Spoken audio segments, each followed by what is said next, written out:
Bonjour, mon nom c'est Mylène Breton, je suis professeure à l'Université de Sherbrooke et chercheur au Centre de recherche de l'hôpital Charlemagne.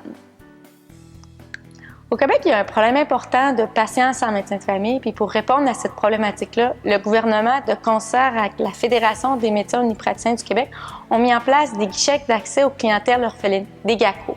Alors, en 2008, il y a 93 GACO qui ont été implantés à l'échelle locale.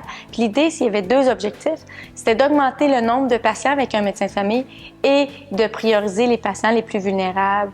Alors, de donner en priorité, d'attribuer des médecins de famille en priorité avec les patients identifiés les plus vulnérables et les plus prioritaires.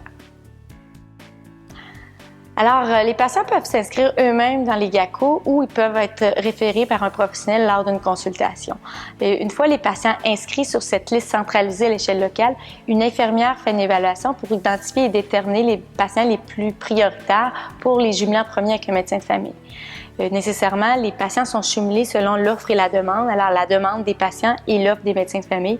Et l'idée, c'est vraiment d'optimiser ce jumelage-là selon les priorités identifiées selon les besoins des patients et l'offre par les médecins de famille, de leur disponibilité et aussi de leur expertise. Par exemple, les médecins peuvent avoir une plus grande familiarité avec des cas de santé mentale, alors on peut essayer de jumeler selon l'expertise des médecins et les problématiques des patients dans une manière équitable afin que les demandes soient tous centralisées dans un même point de service.